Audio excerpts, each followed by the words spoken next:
Good morning and welcome to gun shot. Gun shot में आप सबका स्वागत है। China's tale of woe, it never seems to be ending. The tale is weighed down by the rocks of property, jobs, there's unemployment, tariffs, everything. These days, anything you read about China is bad. And what's surprising is that all this news is coming out from Chinese outlets. This is not, like, as you all know, I am not going to give you nonsense like what others talk. China डूब जाएगा, India, Bharat, China को तोड़ देगा, ये वो, no. You're going to get authentic news and authentic analysis based on facts. And we have to stay rooted in reality. But this is rooted in reality. This tale, China's tale, is rooted in reality. It's not my imagination. It is the imagination of some chap who's, okay, I am only getting that imagination to you guys. Okay, let's start. First things off. 3 days back, I said, where is Xi Jinping? The question is still alive. Where is Xi Jinping? He's not been seen in public for 14 days. As per today's tweet I saw about 20 minutes back. And then there's another general who's copped it. And they're attributing, and he's supposed to be Xi Jinping's chela. So, what's happening? Look, it doesn't matter whether Xi Jinping comes back alive. It doesn't matter if Xi Jinping is replaced. It doesn't matter if Yang Yang or Hu Chunhua or Zhang Ruijia takes over. The political vacuum at the top is high. Okay, there's a political vacuum. People say that the China-US trade talks have stalled. They have stalled. One way of looking at it is what Trump has put out and all that. The other way of putting it is no one is taking a decision in China because there's a vacuum there. So we are in for an interesting time. Okay, but before that, we all know that Ukraine carried out this fantastic operation Spiderweb into Russian strategic bases, destroyed a whole lot of aircraft. Ukraine claims 40, Russia says about 8, whatever. Then they followed it up by an attack on the Crimea bridge. I didn't analyze it myself, which I will. Later in the week in the morning show. But I put this video out last night, of Klaus. I suggest you chaps see it. Okay, and it's very good. It's very well covered. Especially Air Commodore Lal. He's been there. He's been to Ukraine. He knows. He's speaking from experience. And all these people, and General Baduria, he's an expert on Russia. So I would suggest, I put the link to that in the description of this video. Okay, what we are doing now. Have a look at it. There's no flash, all facts. Okay. Now I initially thought, let me stick to what is the issue between trade, tail, all that. Till I came across a few interesting articles about India and China. So then I said, okay, let me put that across also. There were about 4 articles I came out in Guancha. And I said, yeah, this is something. Something is happening. And the Chinese are worried. Chinese are worried about India. Let me be very honest. So we'll see a lot of analysis about India, a lot of negative analysis of India, and lot of negative analysis of the growth of India. Now, this is it. This is the first article which I'm going to say, right? He's a guy, he's part of a think tank called China's Government Economy, Chengjing. I have not heard of him. This is the first time I'm seeing his thing. It's a 3-page analysis of India's economy. What he acknowledges in this is India has got its $4 trillion economy. But he says, no, no, that's useless economy, all that. That's okay. That's quite thing. But in the article, in this analysis, somewhere he says, well, you can't ignore it anymore. And then he links up the normal today's Chinese tribe internally is India has suffered a loss at the hands of Pakistan with Chinese help. So China has won over India. Now, despite this, they are now talking of $4 trillion, all that. That's Chinese jargon. But my thing is more important. They can't ignore India. They also say in this article, if you go, look, you have to do something. What you do something is a different thing because we can't do nothing. Today, China can do very little, but there are issues. We'll talk of it down the line. India, China. Okay, this has caught their imagination. Howard Lutnick, he's given a interview. He's come on paper, everything. I spoke of it day before yesterday. That he feels that India-US deal will be the first to be achieved on tariff. They break through all that, but they are also worried of the fact. He said no. They are pressurizing. Right, he's pressurizing India to get out of BRICS, and they're worried. So that's why it's catching attention. Okay, and that's what they've highlighted is this. I think India is striving to be one of the first countries to reach a trade agreement with the US, and I appreciate this. Why does it worry them? The day we have that, then there will be investment coming into US. I mean, to India from US. Okay, and that will be at China's cost. Already they're worried that Apple has now taken a call that they're going to shift entirely to India, irrespective of what they do. Okay, then slowly others will follow. One leader follows, others will follow. So they're worried. They're genuinely worried about it. But at the same time, I must qualify. The deal with USA is not done. Right? We'll discuss this a little later. It's not done. There are issues. USA is not so strong as it was 2 months back. Trump itself is not strong. Taco. Trump always chickens out is coming into play. So India is shifting its stance as per the situation. So let's see. Okay. This is interesting. Which I didn't know. I didn't know that India was doing an exercise with Mongolia. Or rather, that's the next one. This one, yeah. I didn't know that India was doing an exercise with Mongolia. And I also didn't know that there's political trouble in Mongolia. But what I come to know through this Chinese tabloid is that they have linked both up. Because India is doing a exercise with Mongolia, Mongolian Prime Minister has been taken out or something like that. But if you read the article, he says there's no connection between the two. But we have to be worried that India is doing a thing with Mongolia. So, people say we don't have this string of pearls and all, China, we are not doing anything. We are doing something.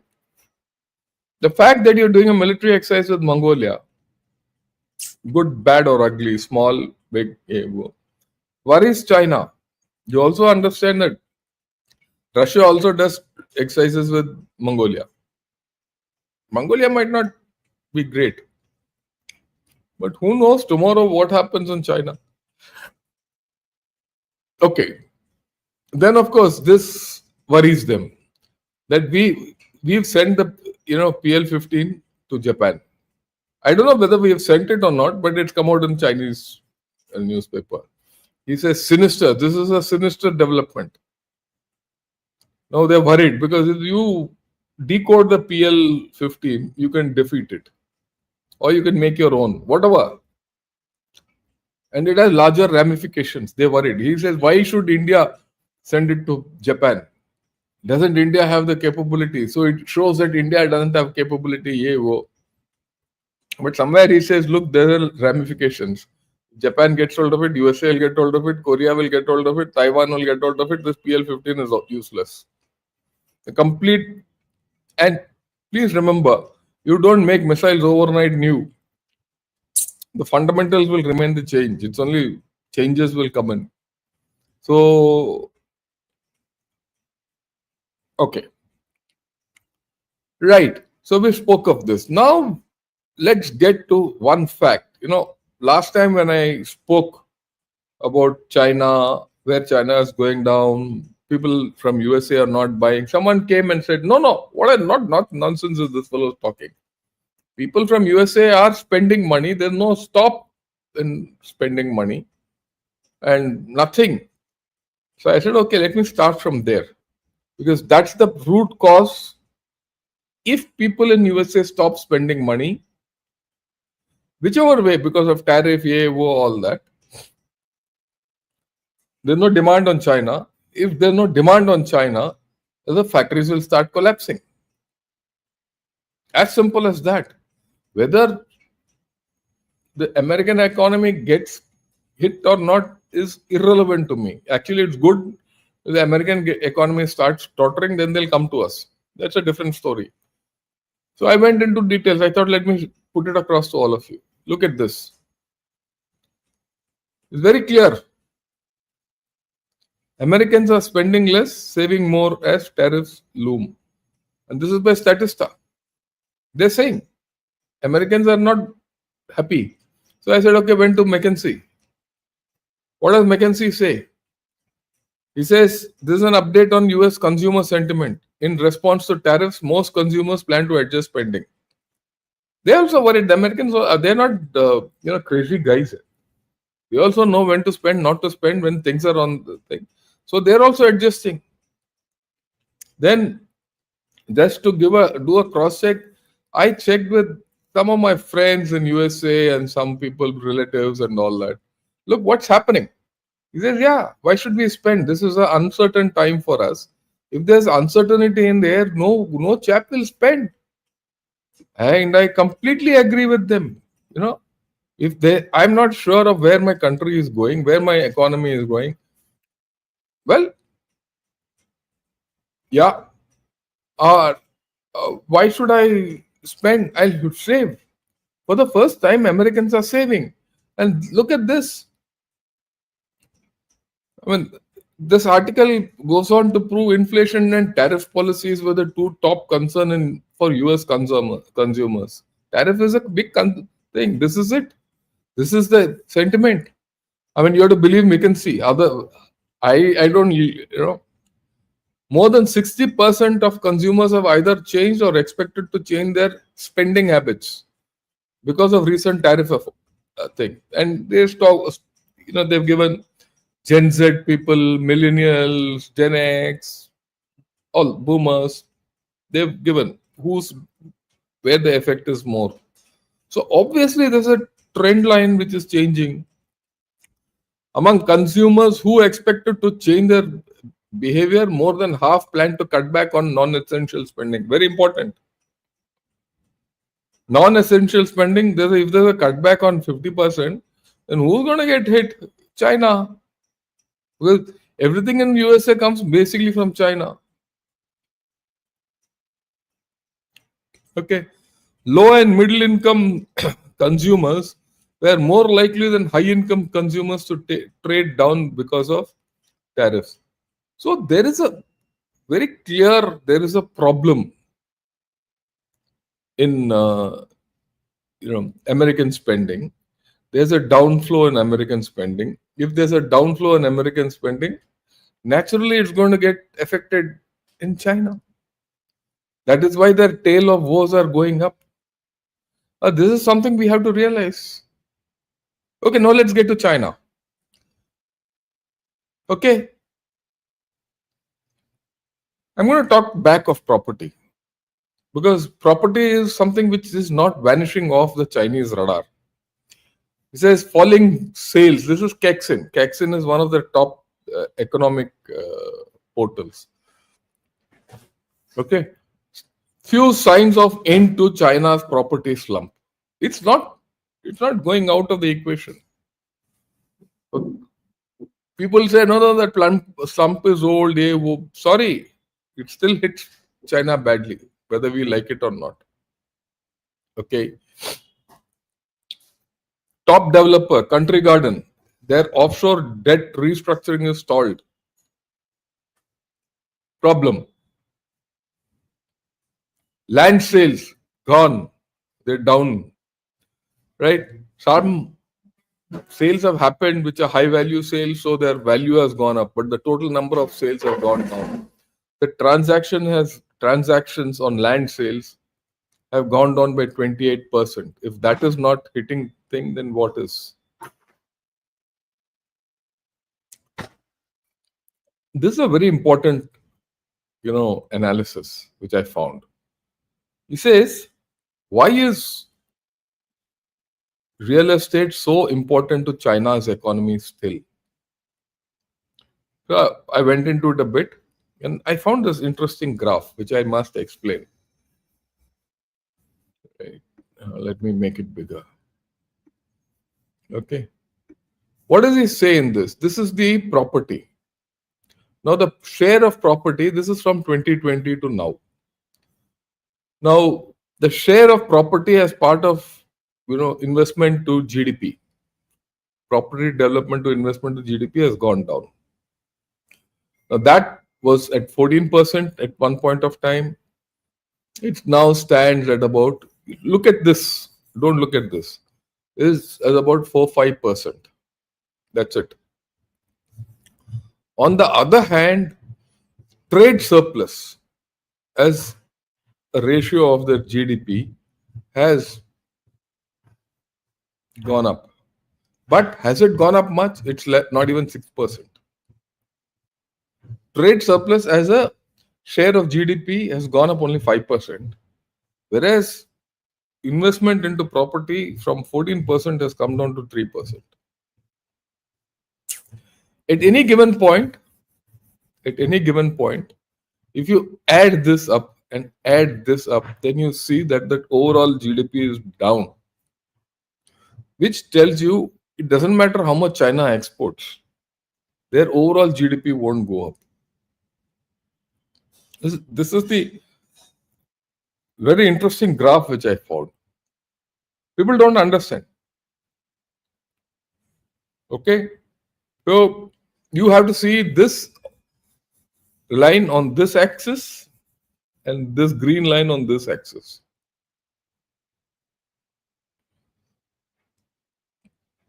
That's it. Now let's talk of manufacturing. And this comes out of this, that's why I said very, very interesting article. You understand what China is up to or where China is. Tale of woe. It says China is producing more than what Chinese can absorb domestically. That's a fact. There's a surge in manufacturing. That can be only resolved if there's a surge in the trade surplus. So your trade has to go up. Property is not happening, so your trade has to go up. You're manufacturing more, so it can't get consumed internally.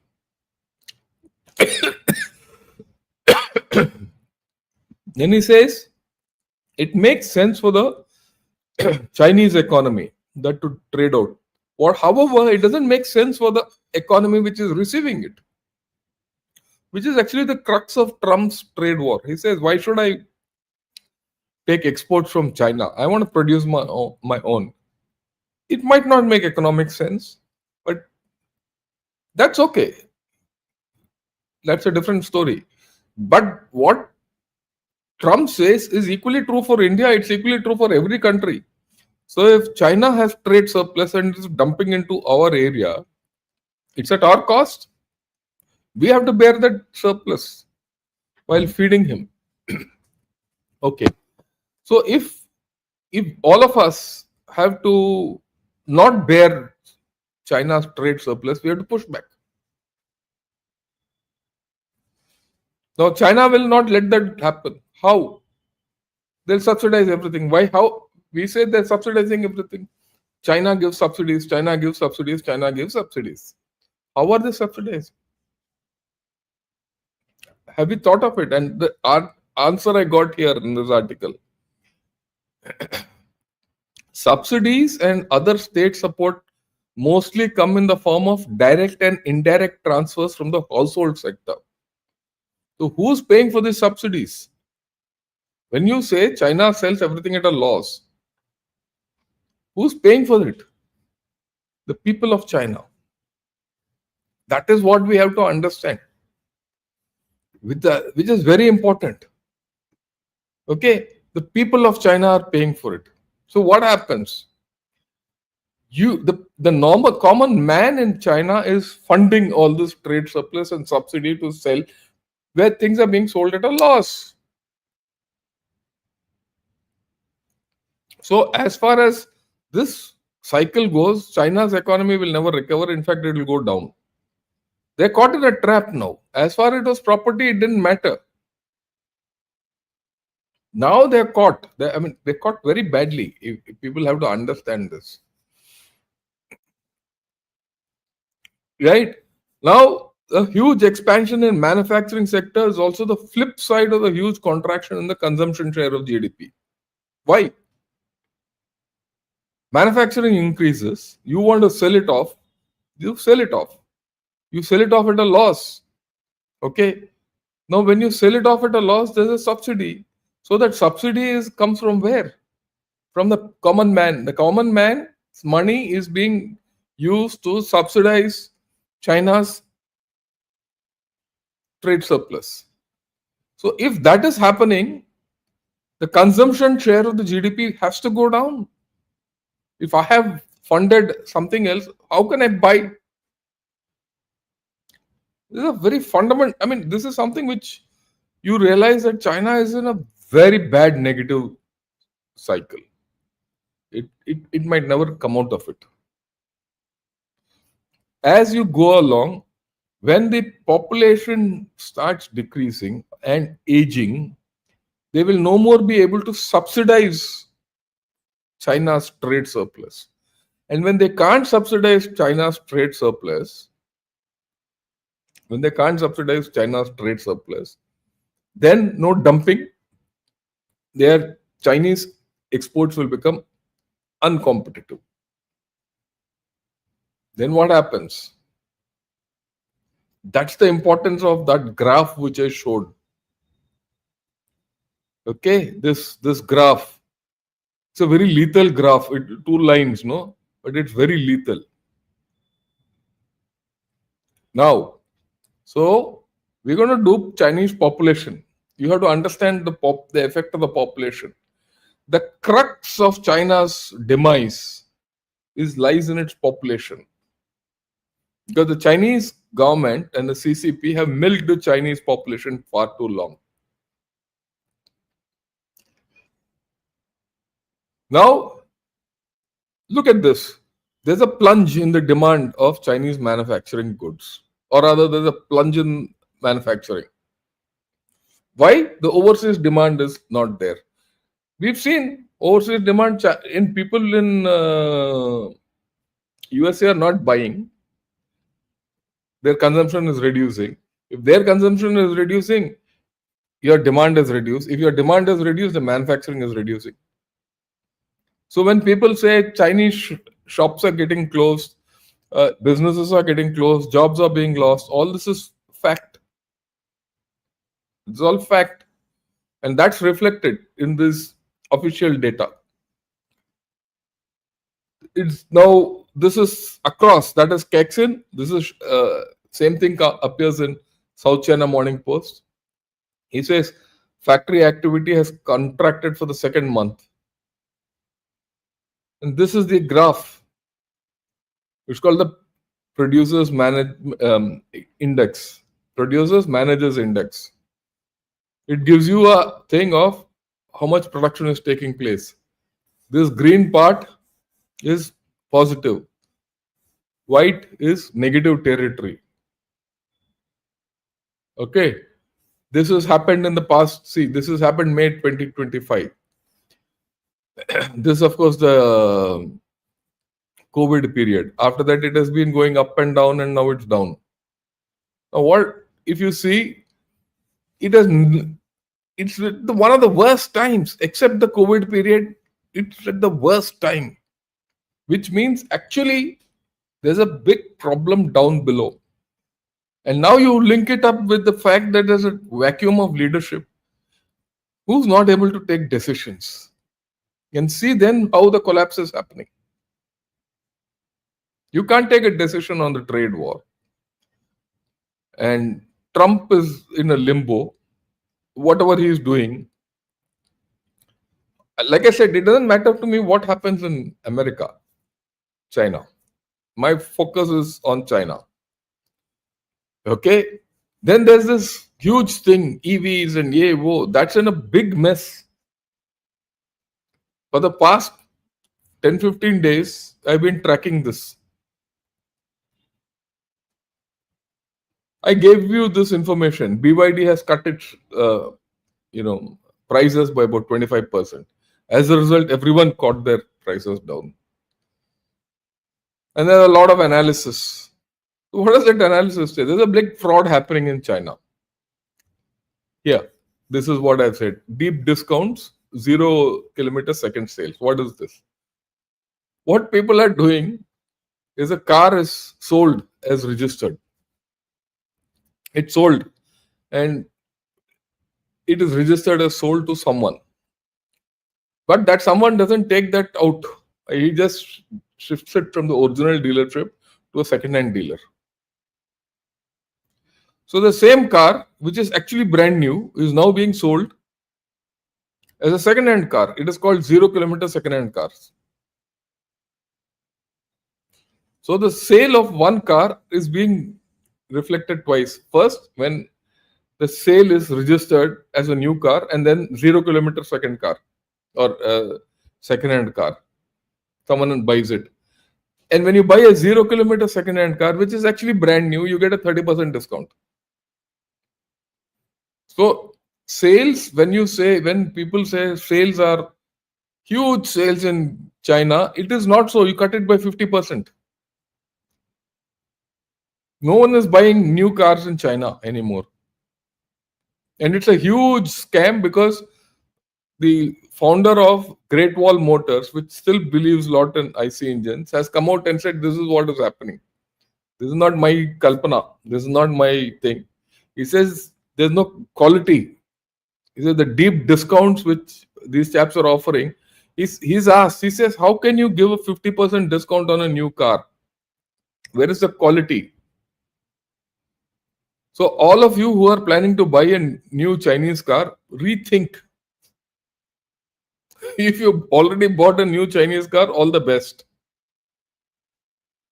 Same story. They're showing sales like this, so that valuations will go up, stock will go up, people will buy, trading, insider trading. All this nonsense is happening. He says any day now, this whole story can collapse. If it doesn't collapse, the sales will go down. So all these rosy pictures which Chinese propaganda is coming out is not there. Okay. And I mean, this is how it is. Have a look. I'll make it bigger. Dekh lo. 3 article. China is now to crack down on self-harming competition in auto industry. They are killing each other. BYD triggered price war, raises fears of Evergrande-like liquidity crisis. Okay, full of gunpowder, new price war among China car makers, mask hidden dangers. These are the headlines which are coming out. Right? So things are in a bad shape. If this is not bad shape, what is bad shape? I don't know. And then the recent thing, what's happened in Harvard, where a communist girl has come and spoken about communism in Harvard and all that, the US has taken a call to send Chinese back. So this finds reflection in Guancha. This is the headline of Guancha. Chinese students, American dreams are broken, return to China to work. So the Chinese have American dreams, not Chinese dreams. Look at it. Xi Jinping's daughter is in USA. और क्या बोलोगे? His daughter is not in China. One day this fellow will get killed. At least he'll live in China, in USA. So what kind of a big country this is?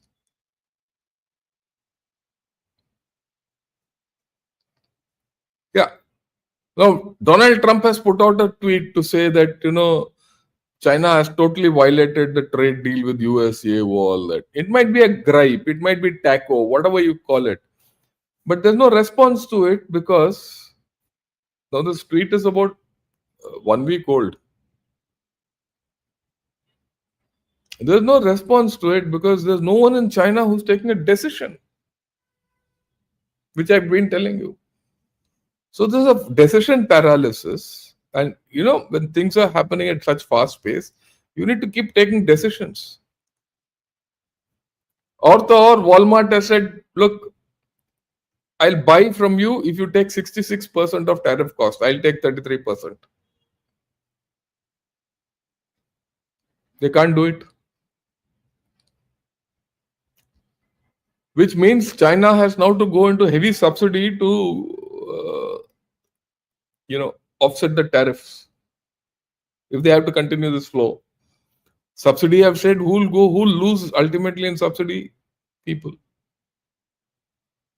See the vicious circle which China is in. Okay. Now, for some funny reason, China is reinstating all people whom they've thrown out as part of corruption, drunken guys, indiscipline, and all. All those officials are being reinstated. This just proves that there is something happening which is not normal.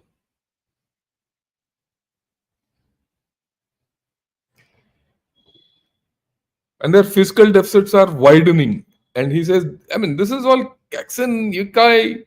These are all, traditional Chinese platforms which were set up to, like megaphones, to tell the world how how China is,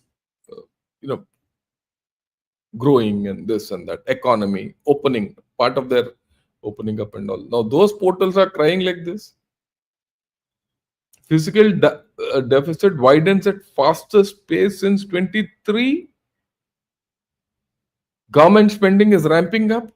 Why is government spending ramping up? You have to understand that. The income is less and their expenditure is more. They will ramp up if you invest in military. If you ramp up, if you build canals which you don't need. China is in a canal building spree because investment. See, first they built roads, then they built railways. Now they're building canals. That's their madness today. So if you have to spend this dam in Tibet, which I don't think it's not going to be coming for the next 20 years. We like fools, we are talking of it. Usme kuch hai hi nahi abhi tak. So see how China is in a very, very, very bad cycle. Now, this fiscal deficit, if government spent, what will government do to get money? Issue bonds. They issued a 50-year bond, which didn't get good response. The market itself didn't buy. People didn't buy into it. 50-year bond means you buy now, you'll get after 50 years. That means you're betting into this political system, which their own people are not prepared to bet. That means I buy a bond today for my grandson. Okay, or his son. At the end of the day, the Chinese are not fools. The armed Chinese are not fools. So that's it. Wherever internationally, Chinese, chip design firms internationally, they're not allowing downloads in China. So your chip can never be upgraded. No, they've stopped. So this story is also on. All this is coming out in their hardcore economic portals. In this article in South China Morning Post very clearly says that they are not able to sell items internally. Why? What items they sell externally to Western countries and American countries, they have to meet certain standards. That those standards make them costly. They might be cheap for those countries, okay, but those same items they can't sell internally because they're costly. Very simple. If I have to buy a straw sitting in USA, I'll want environmental standard made by something, yeah, whoa, all those. Otherwise, I can't. You can't sell it there. But the same straw. So let's say, I mean, I'm giving you a thing. Let's say that straw costs say 50 cents. Okay, the American public can afford it. Okay, because it's a rich country. But I can't sell it within China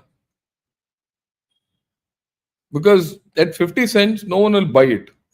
And no one says, I want that kind of standard. I want third rate mall. So you have to sell cheap. If you have to sell cheap in China, don't make profit. So they're not consuming, they can't consume. Be, I've given you various angles in which the tail of war is increasing. And then they're facing overseas problems. Mr. Trump wants minerals.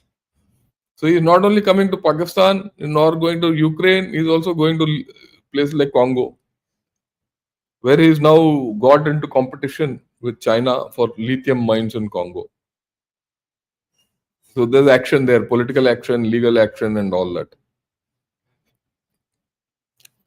And now Chinese firms have started, they used to invest earlier hell of a lot. Now they are become very careful. So all these things are happening. And there are a whole lot of bad loans, which I don't know how they're managing. That's a whole new story. Graduate job crisis. This is the only thing which I'm repeating from the last time. Look, I never thought within 1 week I will have to talk of China thrice. I spoke about their declining economy. Then I spoke of where is Xi Jinping. Now I'm talking of this. It's happening. It's happening at a fast pace. Right? And that is why, till yesterday, I said, no, I don't have to speak about China. Abhi to baat kya? Let me speak of, of spider web, what's happened, ye, wo, all that. I mean,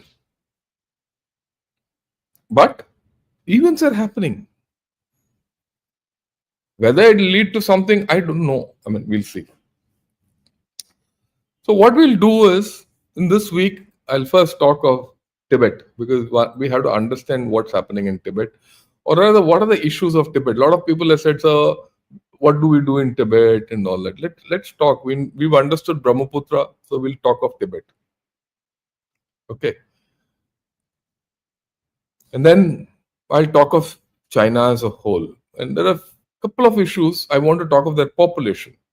What is the effect of population on China, or rather their population crisis? I'll talk of this within this week. Maybe I'll do it like a series early in the morning tomorrow and day after. But of course, there are other issues which I have to discuss. And one of the things which I want to discuss, I think it is very important, is this business after spider web. There's a new form of warfare is coming up, which I thought we need to discuss. Take what happened in Ukraine, Russia, what happened in Israel, how they decimated Hezbollah with those walkie-talkies and pager attacks. Is there a connection between the two? Because both are long-term plans and covert actions resulting in hard kills. So we'll have to see, and how will we be affected? How can we use it? So all these I'll do maybe sometime this week only. These are the issues which are this thing. So, yeah. So if you like what I've said, I'll be very grateful if you subscribe to the channel and also press the like button. And I'm very grateful to all the Chinese who are coming and trolling me. Because the moment you guys start trolling me, I know I'm speaking sense. And I see a lot of people saying that, this fellow is a stooge and this and that. I'm a stooge, definitely. I'm a stooge of my country. Like, just like you guys are all stooges of China and very Xi Jinping, communist idiots. Okay, so come, try and troll. I have no problem. You're making me more authentic. That means I'm talking sense. Okay, that's what I just thought I'll tell everyone. And this is my message to all the trolls. So we'll take some questions.